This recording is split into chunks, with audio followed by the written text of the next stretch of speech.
What's up, everybody? Welcome to another Levi's Vlog, the Everyday Adventure Movement. What's happening? What's popping? What's going on, everybody? My hair is thick, and I'm going to be cutting my hair tonight at my mom's. I'm going to actually go over there and see her. I'm actually going to shave a little bit of this in the front. I'm definitely shaving this, and I'm shaving all of this because I'm not a beard type of guy, and if I ever had a beard, I was going to obviously have it clean, short, shaved, nice looking, very clean. I don't like long hair, so I'm only doing an experiment and see what things are. This is going to be part 4 of the storytelling video. I think I left off around where my dad and my sister had restraining orders against each other. They don't ever talk to each other. My sister's been out of the house probably since like 9-10 years ago, probably by now. It's a beautiful, sunny, blessed day.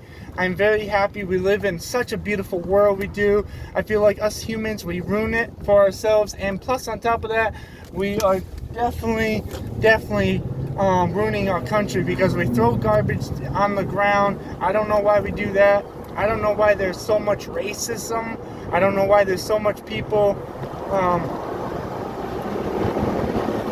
not fucking, excuse my language, but that tractor trailer was being a DICK because he was not letting me go around him, and I had plenty of room, and he didn't. Road rage. I don't know why people do road rage. I just don't get it. Like, for example, what just happened there was 2 lanes. I had enough room, and it was merging into 1 lane, and that tractor trailer behind me, right here, obviously didn't want to let me merge in. So what did I do? I just went around them. But anyway, people, man, I don't get it. I just don't understand why the world is the way it is. I understand I'm a 90s baby, and everything back then is way different than it is now, and then everybody's saying it's a whole new generation, so be it. I'm just going to keep minding my business, doing what I'm supposed to be doing, and that's how Levi does not get in trouble. Anyway, so back to what I'm saying to the storytelling video. It's March. Happy March, everybody. It is Thursday, March 4th. It is March 4th today. It's sunny. Let's see what the temperature is. It was 36 degrees out today. That's a God bless a moment right there. Anyway, so my dad and my sister got restraining orders against each other. My sister hasn't been talking to my dad, or hasn't even gone to the house in, like, I want to say 10 years, probably 10 years. And anyway, so yeah, let me pay attention to what lane I'm supposed to be inside.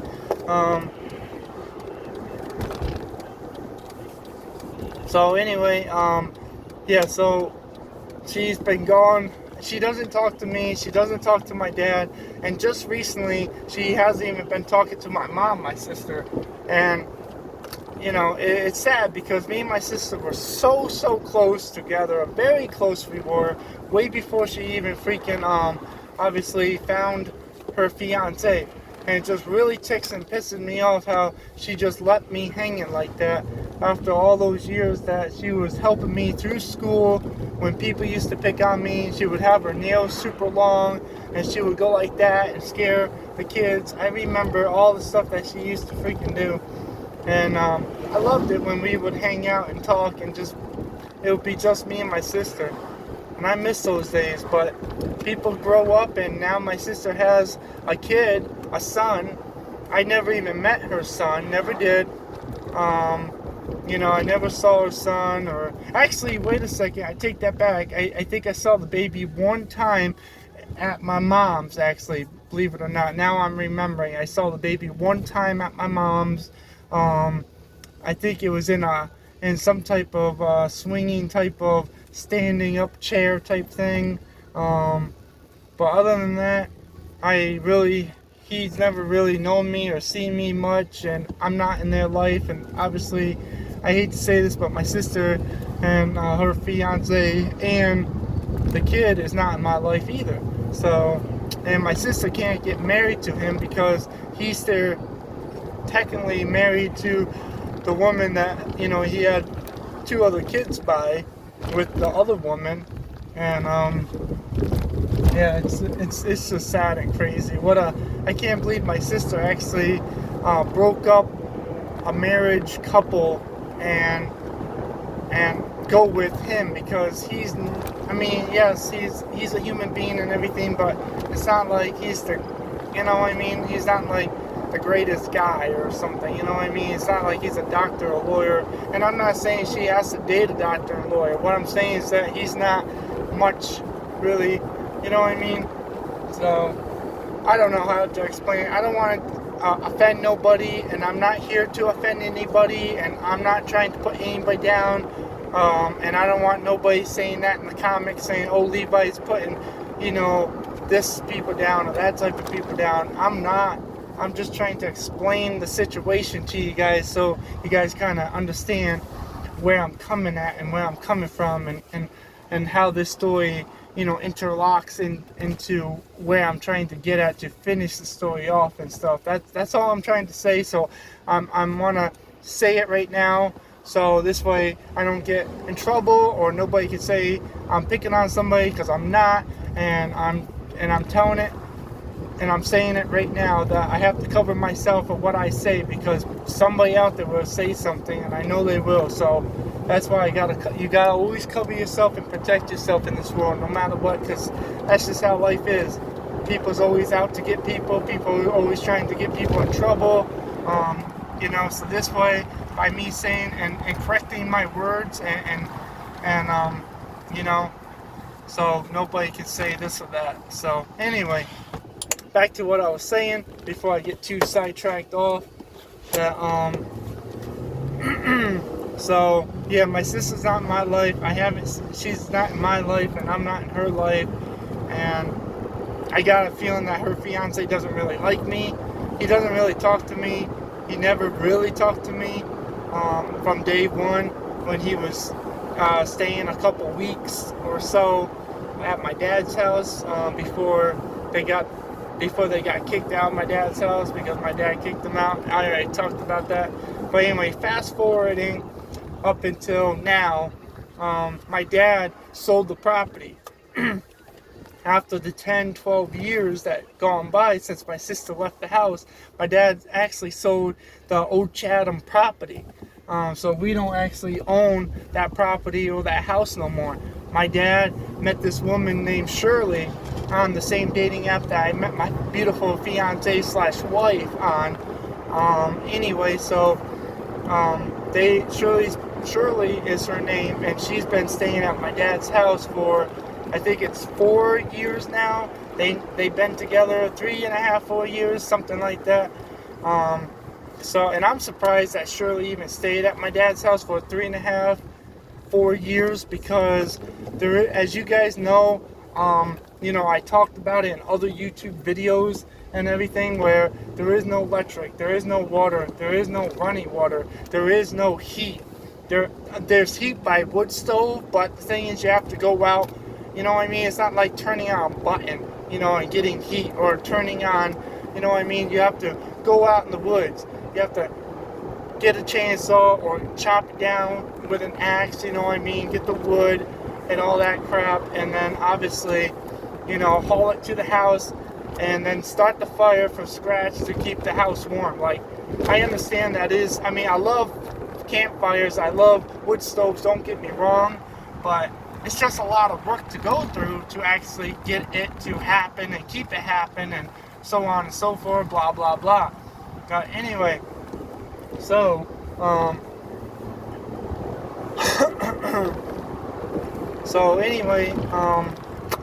yeah, so the thing is, I'm just shocked and surprised that, you know, Shirley actually stayed there that long. Right now it's 3:54, everybody. If you want to know what the time is, in New York time, it's 3:54 p.m. in the late afternoonish, going towards evening. So anyway, I'm just very shocked. And also, you have to take a 5-gallon bucket of water, and you gotta go down the wood from my dad's property, down the woods, into the woods to this creek area where there's water coming off the side hills, the slate rocks, and down into this little hole, and then my dad shoved this long PVC pipe in to get water through, to get it go in this big giant bucket pail, and then he just takes the 5-gallon bucket of water and dumps it into that pail that's already overflowing every day, constantly, currently, of fresh water, of spring cold water always filling it up and overflowing the big bucket. So he takes a bucket, dips it in the container that's full of water, and and then he carries that up, from where he gets the water, and it's probably like,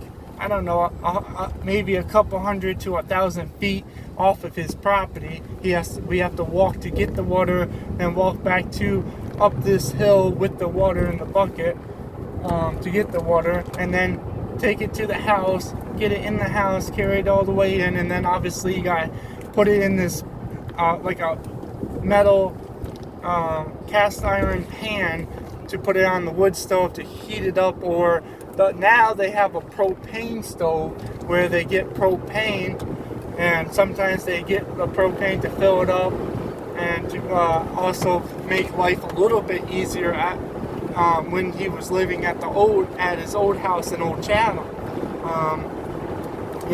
But there was never no electric. What the electric we always had there was, we always had a generator.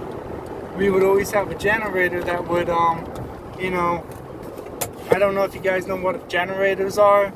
Some people I know, they don't know, but then I know a lot of people do know what generators are, because a lot of people had generators back in the 80s and 90s, and till this day, people still probably have generators or own them or have built-in generators for the houses when the electric and the, and the cable and all that as a backup if the electric ever went out nowadays, because that's what usually people use generators for nowadays, as like a backup electricity-wise.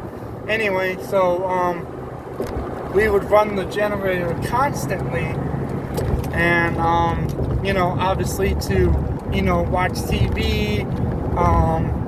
Again, we had a wood stove, so all we had to do was keep throwing wood in to keeping the fire going and having it heat up the wood.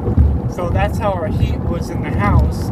It was a small, tiny house. I showed videos inside and after videos of the outside of the house. To this day, I don't think the house is obviously, I don't know what the house really looks like, because I don't really go by there much, because obviously, I don't have no purpose to go over there. It's not like I have a lot of work with my neighbors, so I don't really go over there that much. But I'm sure the guy who bought it, I'm sure he probably knocked it down or whatever, and probably built a house, or is going to maybe. I'll be very shocked and surprised if he actually kept the house there. I don't know, again, so there's no point of me going over there. It's just pretty much just a waste of time and gas. I mean, it would probably be a nice little ride, scenic view, whatever. Anyway, so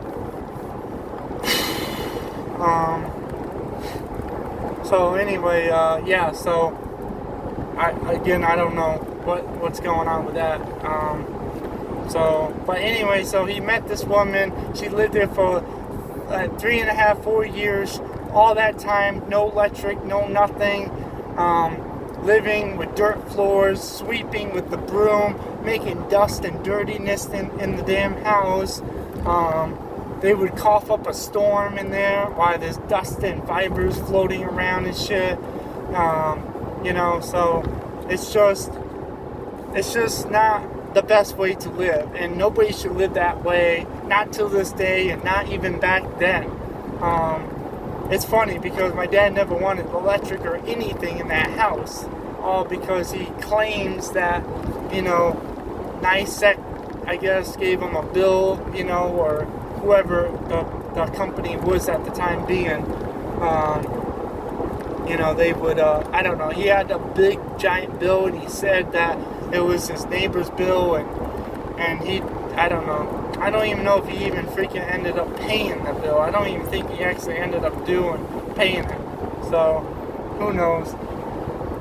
But anyway, so long story short is, he met this woman, and now she's from Tennessee, Shirley is, by the way, and she talked him into, and I know damn well she talked my dad into it, because till this day, my dad even told me over the phone before and through text messages a long time ago, he would tell me, even in person, he would say, Levi, if it wasn't for me to meet Shirley, I would still be living in this house up in Old Chatham till this day. And I know my dad would, because my dad don't, you know what I mean, he don't care. He'll rather live like that for the rest of his life, and he'll rather die in that house, because that's what he used to say to us all the time, as we were growing up and stuff. So, but yeah, and I don't know if let's rewind this real quick, because I don't think I actually talked about this, because when I was underage, when I was in elementary, I got kicked out with my mom because my sister was old enough to stay back with my dad. So my mom came to my elementary school, and I got called down to the office, and my teacher goes, oh, what now, Levi? Like, what's happening now? Because they knew that there was always constantly stuff happening at my dad's house, because they would always get called, or they would have my dad come in to visit me or see me. Because what happened was, I went to a home with my mom. It was like a abused mother home with their kids, you know, sons or daughters, whatever, and from abusive men. And so anyway, we stayed there for, I want to say, I think a year, about a year, or maybe a little over a year or something. And this, I always would call it a mother home, you know, or a mom home or something when I was underage. But then it turned out it was just abusive mothers, abusive parents with their kids, and to get them out of bad situations. So that's the home that we stayed in, and about a year. And anyway, so I got raped and molested actually in that home, and I did report the guy, the young kid that was our neighboring door over from my mom's room. He, believe it or not, one night all the parents were downstairs because they were having a meeting with the people who ran the home, and the kid actually came over, and I was underage, and he ended up touching me and molesting me and everything. I did not do nothing back to him, but all he did was, you know, try to touch me, and I actually told on him, and he got in big giant trouble, and then he actually got kicked out of the home. And then eventually, not too long after that, we actually ended up leaving. I forgot to say this in the beginning of the story, because now I'm almost towards the end of my dad and Shirley, of them, whatever. But I'm going to get right back into that in a couple seconds. So then we ended up getting out. COARC is a program, C-O-A-R-C, C.O.A.RC,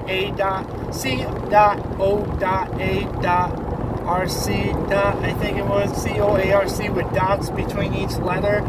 It was like a program that my mom's still in to this day, and I got out because, you know, I don't have a mental problem, disability that people think I have or say that I have. Everybody is born with something, and everybody has a problem. Nobody's perfect. I don't care what anybody says. Everybody's unique and different in this world. We're all beautiful, one of a kind. Remember that. And just so you know, I got that saying from Roman Atwood. So I don't want Roman Atwood to hear this and say that I'm using his slang or his logo or anything. I'm not trying to steal your word or nothing.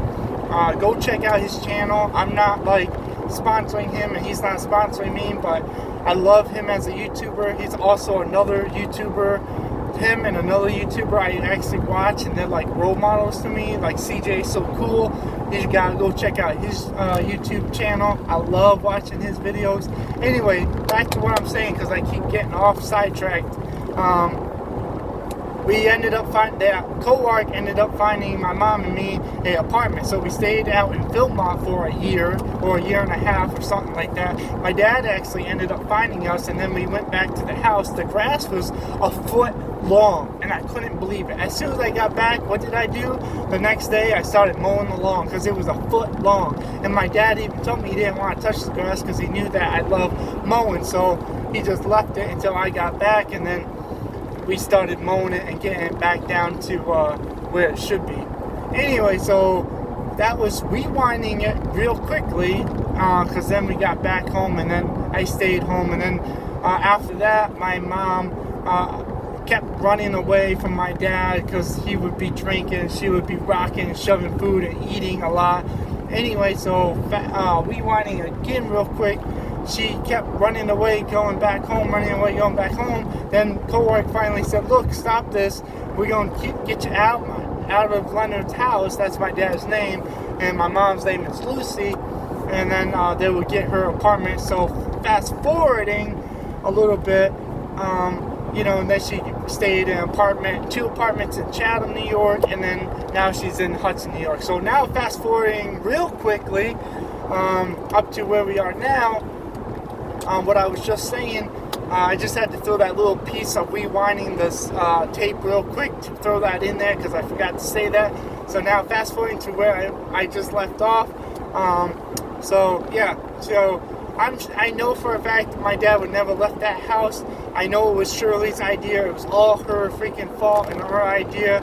I mean, maybe it'll open up my dad's eyes, maybe, and maybe he will see the world a different way. I sure hope so, and I hope that he doesn't get taken advantage of, and I also hope that Shirley's not taking advantage of him or going to leave him down south high and dry, because the house was over $30,000 house, or around $30,000. I think my dad talked him down to about $30,000. So out of that, he'll have $10,000 left over because he sold the house in the old Chatham house for $40,000. So the house was around $30,000 in North Carolina is what he bought.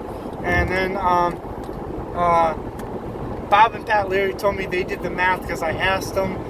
So that he should have around $10,000 left over, I think. And then on top of that, the house that he bought, it's like, there's so much issues, so many problems with it.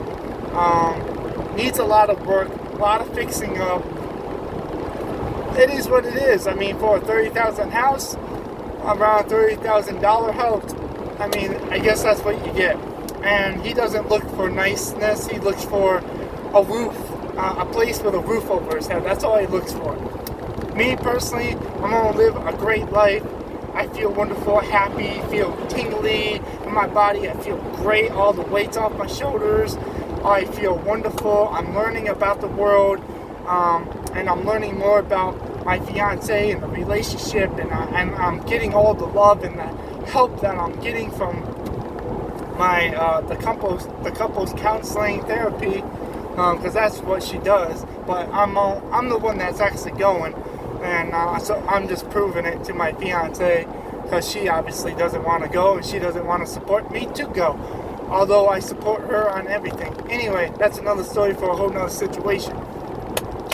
Anyway, guys, now it's 23 minutes and 24 seconds of a video. I'm actually going to stop it now, and we'll make a vlog 5 out of it, story 5. This is actually number 4. Like, share, comment, subscribe. Please like it. Please share, comment, subscribe. Give the video a thumbs up. You know what it is. It's the Levi Everyday Adventure Movement. People told me in my Uber and Lyft ride that I should talk about my life story, put it on YouTube and make sections out of it, make it into a book, and maybe someday even make it into a movie. So please like, share, comment, subscribe, give videos thumbs up. You know what it is. It's the Levi Everyday Adventure Movement. Peace out. I'll see you guys on the next vlog video.